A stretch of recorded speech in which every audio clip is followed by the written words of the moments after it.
Você está no canal Eu Estudo a Lição com o pastor Samuel Camilo. Hoje é quarta-feira, dia 26 de abril de 2023. E o tema que estudaremos na nossa lição da Escola Sabatina será Um Vislumbre do Céu. Texto base, Apocalipse capítulo 4, verso 1. Suba até aqui e eu lhe mostrarei o que deve acontecer depois dessas coisas. Você precisa entender aqui que alguma coisa estava acontecendo na perspectiva desse mesmo capítulo. João era o último dos apóstolos de Cristo Jesus que ainda estava vivo. Todos os demais tinham passado pelo viés do martírio e agora apenas João, já um ancião com mais de 80 anos, estava preso e exilado na ilha de Patmos. O imperador da época, Domiciano, que é considerado o segundo Nero, era um dos indivíduos mais sanguinários e com um ego realmente inflado. Ele havia se autodenominado Deus e exigia que todas as pessoas o adorassem como tal. Os cristãos da época se negaram a fazer exatamente isso, entendendo que o Senhor Jesus, bem como Deus o Pai e o Espírito Santo, seriam os únicos que deveriam receber algum tipo de adoração. Por conta disso, Domiciano decretou que todos aqueles que não o adorassem fossem mortos. Seus bens deveriam ser tomados pelo próprio Estado. João foi exilado na ilha de Patmos e agora ele está sabendo que os crentes estão morrendo por todos os lados. E com certeza naquele momento alguns pensamentos passavam pela sua mente. Será que Deus está olhando para a gente? Será que Deus está vendo o que está acontecendo aqui? E nisso, enquanto andava pelas imediações da ilha de Patmos, provavelmente na praia, e o próprio mar Egeu, que naquela região ele é um mar muito agitado, onde encontramos ali uma grande quantidade de ondas, ventos, que fazem com que seja muito complicado conseguir entrar ou sair da ilha. Ainda hoje, por causa das marés e isso tudo, existe apenas um tempo reduzido para se entrar e sair na ilha. Ainda hoje é assim que funciona. E João com certeza estava preocupado com o que estava acontecendo com as igrejas. E nisso ele vê uma porta aberta no céu e uma voz que lhe diz: suba para cá e eu vou lhe mostrar as coisas que em breve deverão acontecer. João é tomado pelo Espírito Santo e quando ele se dá por conta, ele está simplesmente diante do trono celestial. Deus, o Pai, está sentado sobre o trono. Ele vê 24 tronos em torno do trono principal. Nesses 24 tronos estão os 24 anciãos.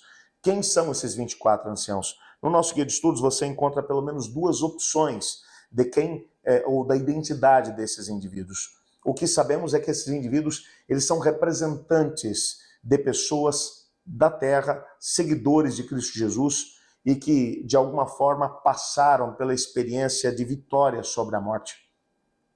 Provavelmente, e a maior parte dos nossos estudiosos bíblicos crê nessa opção, tenham sido pessoas que foram ressuscitadas com Cristo Jesus, por ocasião da morte de Cristo Jesus, que a sepultura se abriu e muitos ressuscitaram, e em Efésios, no capítulo 4, versos 7 e 8, Mateus 27, verso 52, menciona que esses ressuscitados foram levados com Cristo para o céu quando ele para o céu subiu.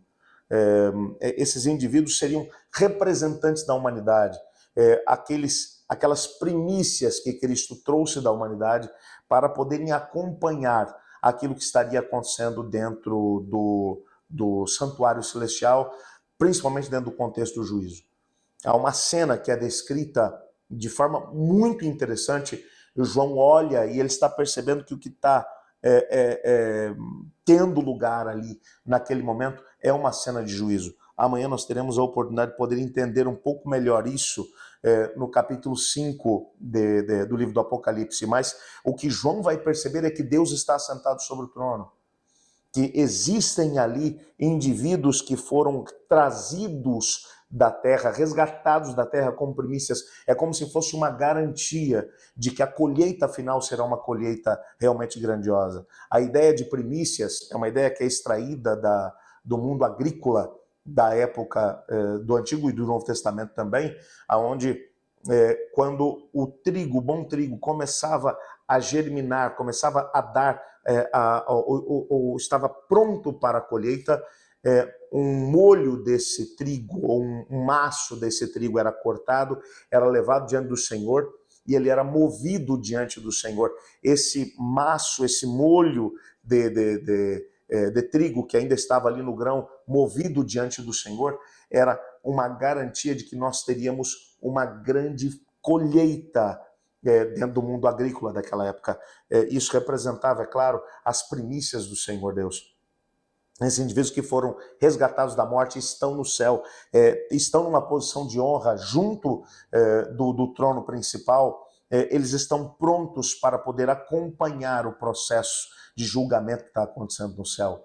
Então você tem os anjos, os mundos não caídos que observam o processo de julgamento, mas você tem representantes da humanidade que ali estão.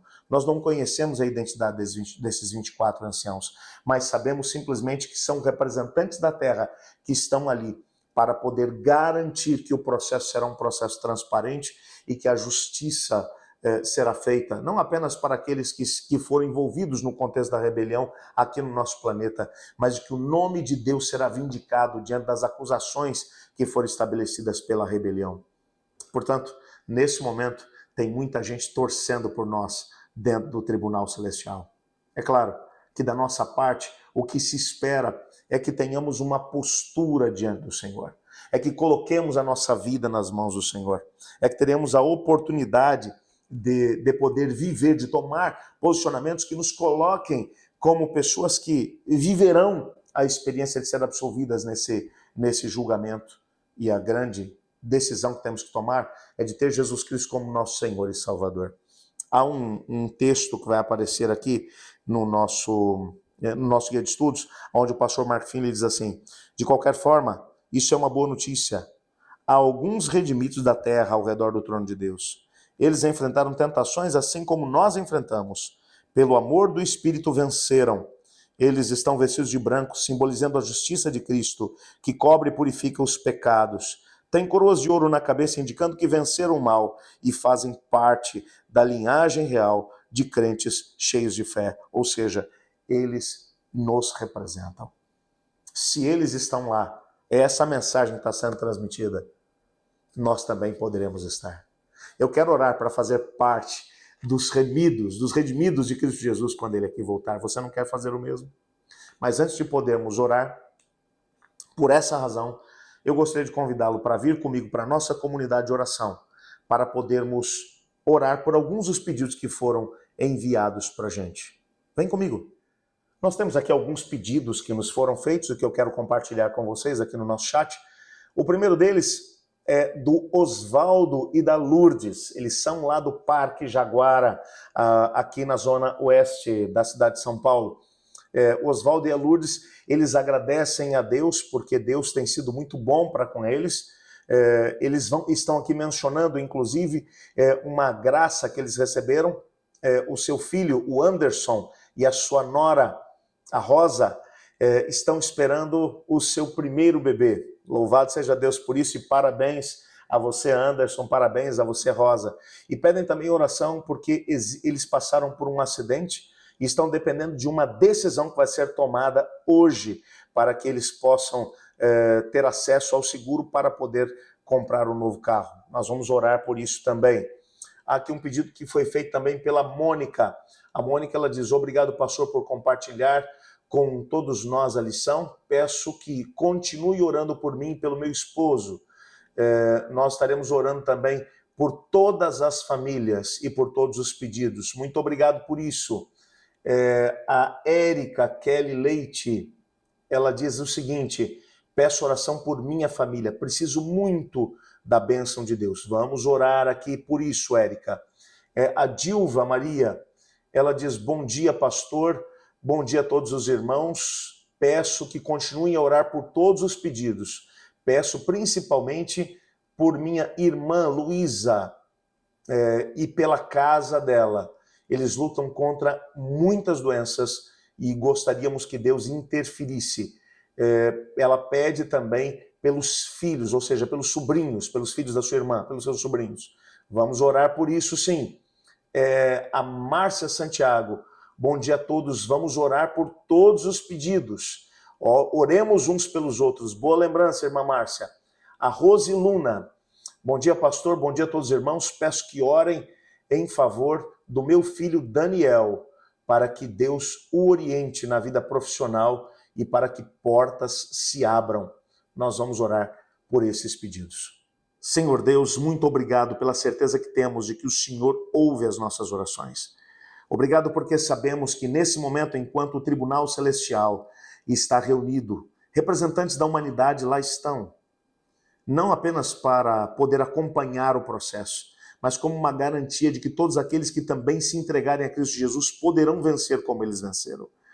Ajuda-nos a podermos tomar as decisões que nos colocarão de pé junto com eles.